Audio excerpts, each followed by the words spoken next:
नमस्कार दोस्तों, कैसे हैं आप लोग। उम्मीद करता हूं सब कुछ स्वस्थ होंगे, मस्त होंगे और अच्छे होंगे। अगर आप हमारे चैनल पर नए हैं तो चैनल को सब्सक्राइब जरूर कीजिएगा।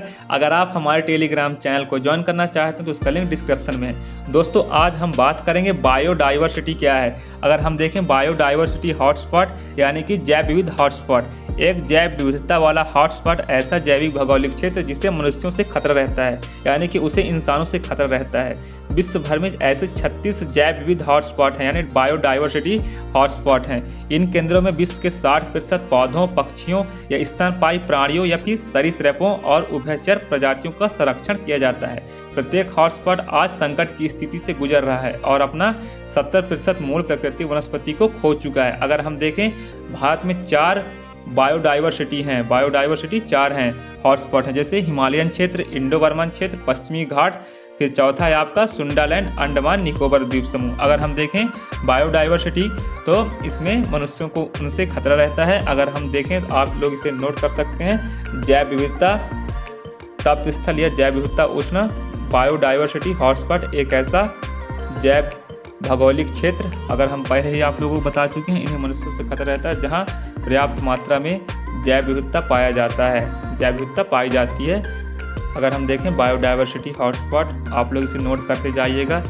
वह किसी प्रकार के मानवीय क्रियाकलापों के कारण संकट में आ गया है। अगर हम देखो तो जहां मनुष्य चलते हैं, आते जाते हैं, तो उनको नष्ट हो जाता है। जैव विविधता विशेषज्ञ डॉक्टर नॉर्मन मॉयर्स ने सबसे पहले इस जैव विविधता स्थल को पहचाना। अगर हम देखें तो कौन पहचाना?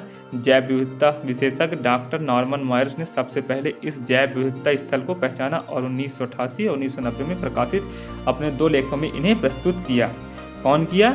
डॉक्टर नॉर्मन मॉयर्स ने इन्हें सबसे पहले जैव विविधता को प्रस्तुत किया था।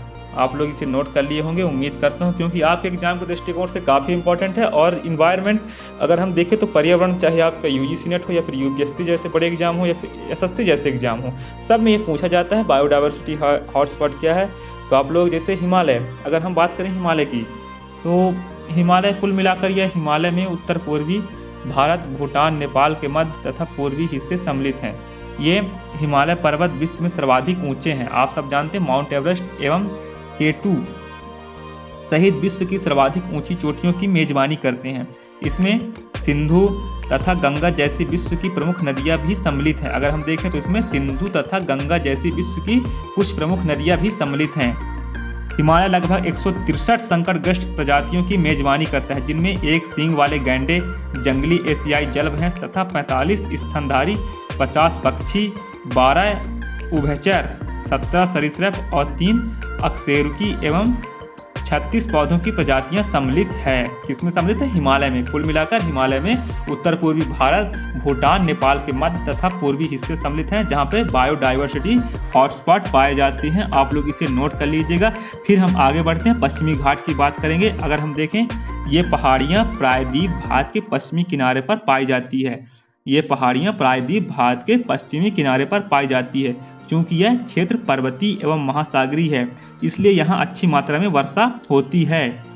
चूंकि यह क्षेत्र पर्वतीय एवं महासागरीय होती है पश्चिमी घाट, इसलिए यहाँ अच्छी मात्रा में वर्षा होती है। लगभग अगर हम देखें 77% उभयचर एवं 62 सरीसृप स्थानिक है। इसके अतिरिक्त यह क्षेत्र पक्षियों की लगभग 450 प्रजातियों, अगर हम देखें तो यह क्षेत्र पक्षियों की 400 प्रजातियों तथा 140 स्तनधारियों और 260 सरीसृपों और 175 उभयचरों का भी आवास है। पश्चिमी घाट आप लोग इसे देख लीजिएगा। ये पहाड़ियां प्रायद्वीप भारत के पश्चिमी किनारे में पाई जाती है। अब हम बात करते हैं इंडो बर्मन क्षेत्र। अगर हम देखें, इस क्षेत्र में पूर्वोत्तर भारत यानी ब्रह्मपुत्र नदी के दक्षिण में म्यांमार तथा चीन के यूनान प्रांत, Lao People's Democratic Republic, Vietnam, Cambodia एवं थाईलैंड सहित विभिन्न देश सम्मिलित हैं। इस क्षेत्र में लगभग 13,500 पौधों की प्रजातियां देखी जा सकती है, जिनमें से आधी स्थानिक है एवं वैष्णव में किसी अन्य स्थान पर नहीं पाई जा सकती है। यद्यपि यह क्षेत्र अपनी जैव विविधता में अत्यधिक समृद्ध है, किंतु विगत कुछ दशकों में स्थिति बिगड़ती जा रही है। इंडो बर्मन क्षेत्र, इस क्षेत्र में पूर्वोत्तर भारत, ब्रह्मपुत्र नदी के दक्षिण में और म्यांमार तथा चीन के यूनान प्रांत, Lao peoples and democratic Republic और वियतनाम और कंबोडिया।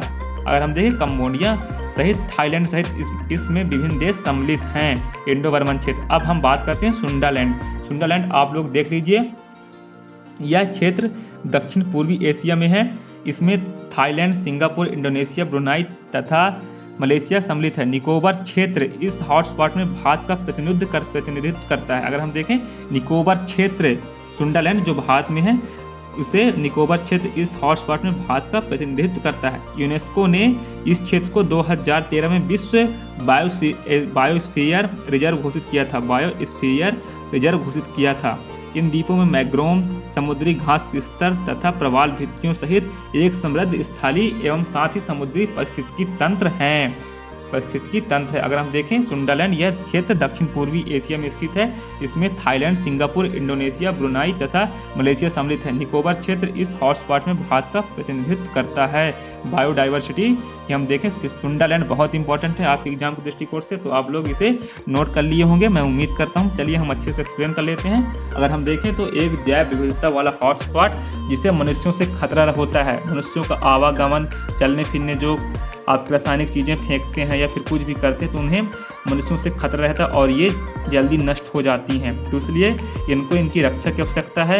यहाँ पर आपको अच्छी वनस्पतिक चीज़ें मिलती है। दोस्तों मैं उम्मीद करता हूँ वीडियो आपको पसंद आ गई होगी। आप लोग वीडियो देख लिए होंगे। यह है हिमालय पर्वत, आप लोग इसे अच्छे से देख लीजिए और मिलते हैं आपको नई वीडियो पे।